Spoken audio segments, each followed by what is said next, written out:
Hello everyone, welcome back to Shri FC. I hope you all are great, well, and you all are having great days. As always, my priority, guys.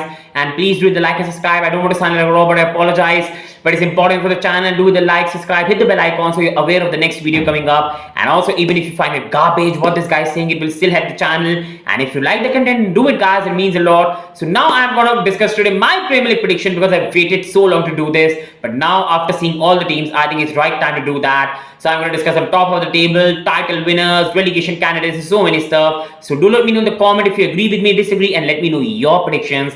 And let's see if I will have egg on my face at the end of the season or I look like an absolute genius. So starting off with the title winners and which team is going to go on to win the Premier League title this season. Is it going to be the treble winners Manchester City winning the title again and Pep Guardiola making it a Farmers League and Manchester City being the best run club in the league? Or is it going to be Arsenal, Mikel Arteta trouncing, you can say somebody's teacher and winning the title for Arsenal after so many years and being a hero? I think, for me, being very honest, I know people are saying Liverpool will win the title. See, I have a lot of respect for Liverpool, but I don't think that's going to happen. I still believe in the league, only one team will compete with City till the end of the season, and that is Arsenal. They still have the most balanced squad, and sadly, Timber's injury, I wish him the best, was a big blow, but I still believe they're the best squad to compete with Manchester City. Yes, the start has not been ideal, but because Arteta is trying to find his next phase of play style, trying to fit Havertz in, but I think this team still defensively is one of the best in the league. They have got the backups to play. They still have Declan Rice. They still have Thomas Partey, who might be injured, but he'll be back. They still have one of the most dangerous attack in the league, and I believe this time Arsenal have the depth as well, and I think that's where they're better than Liverpool. And I think Arsenal are the only team which will stay neck to neck with City. But I think why City will trounce them is because this time the Sharks have begun like Sharks and Arsenal have not been the bullet train they were last season. Last season Arsenal had bullet train going up, Sharks were going down, but suddenly Sharks smelled a bit of blood and they trounced Arsenal. I think this time again City will have that experience to edge them. I think with Guardiola, even with losing Gundogan, with Guardiola, with Nunes, they're defensively stronger than Kovacic. Doku will be a very good player and I think City still have too much experience. I think the third team will be Liverpool because Liverpool are better than the rest, which is right now very disappointing. They still have one of the best attack in the league. Diego Jota, Mohamed Salah, they still have Luis Diaz. We all know how impactful Nunes can be. They still have Cody Gakpo, they still have Trent Alexander-Arnold, Robertson, they still have Szoboszlai, McAllister, but the problem is that with Liverpool there's so many ifs, buts, maybe. If Konate stays fit, if Van Dijk stays fit, if Mo Salah is fit for the whole season, if our midfield is not caught, and again that's too many if. If your team has no proper CDM, I'm sorry, but I can never see the team in the league, respectfully. I don't think Klopp will give Europa League a lot of serious, but I think that's where City and Arsenal will cross them with Rodri and Declan Rice. And that is why Liverpool will be third for me, far away from those two teams. And then it will be United at fourth. I know all the awful factors, people are really throwing United away, saying Ten Hag to be the first manager stand. All bad, but if you analyze their squad, last season when they lost to Brentford, everybody took their notebook out and straight away they are going down. But that is not how football works. They still have one of the most balanced squad. Casemiro is here. They still have Amrabat coming now. That's going to balance their midfield. Mount, people are all discounting the boy, but he can be a very good player. And I'm a Chelsea fan saying that, but he's a very fine player. It's just he's not going through a good period right now. But once he finds his fitness and rhythm, he's a fine player. Onana suits this style.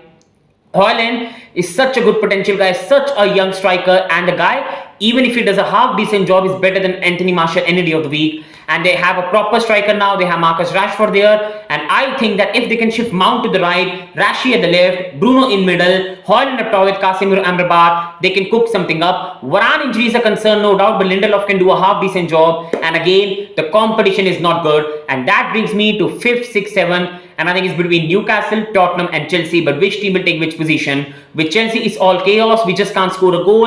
It's putting so much money into the one, bringing strangers together. You come to Tottenham, being the one of the beautiful team to watch under Ange Postecoglou. But again, they have so many ifs, buts and maybes. Then Newcastle United, I still say one of the most solid side in the league, even after the bad start. But they have got PSG, Borussia Dortmund, AC Milan in the group. And if they progress, that's going to be more difficult to rotate the squad. And again with Newcastle, I believe they have some problems as well. And I know you're not going to like it, and this is not me biased. If I was a biased fan, as a Chelsea fan, I'll put them top 4. But I think we'll finish 5th. I know people are laughing at us right now. But guys, being very honest, I still believe we have more strength in depth at Tottenham. And I think Pochettino is one of the best managers to manage his young players. And I know right now we are going to be laughed at, is strangers understanding each other together. But I think by November, by December, this team will cook. And Kuku will be back. Badiashile is coming back. And then I think Chelsea will sign a striker as well in January. You still have got Raheem Sterling. You still have got Cole Palmer. You still have the quality players in form of Enzo Fernandez. You still have Moses Caicedo. Even if Lavia injury serious, he'll be back. You still have a young boy Inigo Chukwu. You still have an experienced defenders, Badia Shelley coming back, Levy Colville there. And I still believe Reece James coming back can be a massive boost. Gusto has done a good job. I think that will take Chelsea away even with no European football. While Newcastle, when they play PSG in midweek at St. James Park, they play with full energy, the crowd energizing them, going at PSG. Then in 2 days, they play a Premier League game. They will not be able to press in the same way. They will be tired. They will be exhausted. Trippier will have to play every game. They don't have a proper backup for Botman and Shaw. They're going to struggle without anyone of Guimaraes, Tonali, and Julinton. And just leaving striker aside in Isaac Wilson and Gordon and Harvey Barnes, they still have no proper backups in the squad, and that's where they will be caught up. But why I do think they'll finish above Tottenham is I have a lot of respect for Tottenham, and Tottenham can be a team which can even go 5th. But guys, it's not me as a Chelsea fan saying this. I still believe it's going to be a great season for Tottenham. But the problem with Tottenham Hotspur, guys, being very honest, is again too many ifs. I think Chelsea still have so many injuries and they're still too bad. With Tottenham, I still believe Richarlison is right now absolutely useless, respectfully. You go on to Kulusevski, is not playing the way he used to do. You go on to Solomon, I think that's a fine signing. But again, we have to see him do a lot this season before judging him. You have got James Maddison, who even in Leicester City days could not play more than 29-30 games this season for Tottenham. They need Maddison to play each and every game of the season. Son has a lot of responsibility, but can Son score 25-24 goals this season? Can Richarlison contribute some 10 goals this season? The start has been really good, no doubt. But again, they don't have a proper backup to Udogie. The backup to Bissouma and Pape Matar are Lo Celso and Skip. And respectfully, they're good players, but not at the level of Bissouma. Bentancur is coming back after serious injury. Will he be back at the level we know? Nobody knows that. Emerson and Pedro Porro are good competition, but again, you don't have anyone for Udogie. And Mickey Van de Ven Romero are the only 2 decent centre backs, and then they have no backups. That's where Tottenham will be caught at. And this is a 38-game league season, not 4 games, people. And now, for me, the 8, 9, 10 exciting Brighton, West Ham, Villa, guys, is going to be a really good one, this one. But I think Brighton will be knocked out early in the Europa League. They've got a tough group as well.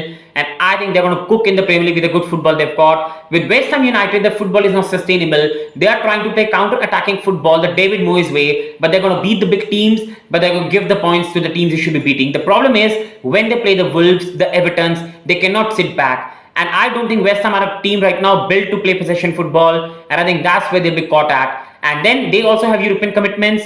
And then you've got Aston Villa for me, who will try to win the Conference League. The injuries of Mings has been a problem. And I think they won't have that good league campaign. And I think Unai Emery will put everything in the basket to win the Conference League and get them to Europa League, which is better than trying to finish top 7 in the league, which is going to be very competitive. So I think this is why, because of being Aston Villa trying to win the Conference League, well, West Ham could be knocked out early and Brighton can be knocked out early. I think Brighton is going to be 8. I think it's going to be Aston Villa 10th and West Ham 9th. This is my top half of the table. Now going to the bottom half, and as I've been saying on this video, guys, I think it's 5 very poor teams and 5 just fine teams, but won't go to the above level. That's the thing with the Premier League table right now. With Brentford, with Nottingham Forest, with Crystal Palace, Fulham and Bournemouth, all these teams are too good to go down, but I think these teams are not good to go to top 10. If there's any team which can go, there's Brentford and no one else. But I think they will miss a bit of Tony in the middle of the campaign and they'll drop some points. I think again I will say 12th is going to be Nottingham Forest, but I think they're going to be a bit far away from Brentford. They are still a very good team. They signed some very good players, but I think trying to be top 10 is going to be tough. Crystal Palace again, they've kept Eze, they've kept Olise, they've stayed at the same level, but because not having a proper clinical striker, they can never go to the top levels, and that's why they're going to be 13th. I think Fulham have lost Mitrovic this season, guys, and Palhinha's situation is not really good for the club as well. And as much as Marco Silva is a coach I really like and one of the fine coaches in the league, I don't think Fulham will be able to do much, but they won't be going down in any way regards. They're going to be 15th and Bournemouth will pip them. I think Bournemouth still have very good attackers, Tavernier, Solanke, David Brooks. They have Semenyo. I've really been impressed with the left back Kirkers. At the right, they've got Max Aarons. I still think Neto is a very fine goalkeeper. There's Billing, but I think they just won't have enough to try to be in the top 10. And I think the last 5 teams are really poor. Wolves, Everton, Luton, Sheffield, Burnley. And I think they are going to be fighting for the 3 relegation spots. See, I love the fairy tale story of Luton. The money in the football has really grown, and seeing these romantic stories are very rare right now. And I hope Luton stay. But I think if that happens, but I think that's not happening with the quality. But hopefully that happens. They're going to be 20th for me. And I think again 19 for me will be Burnley, because I don't think Burnley are sadly right now good enough. And I think 18 will be Sheffield. I think Burnley are a good project. I think even if they get relegated, they should hit company in the job. Try to come back up again. Use his Premier League money to get more experienced players. And I think Burnley next time might stay up. But I think this time is going to be too much of an ask.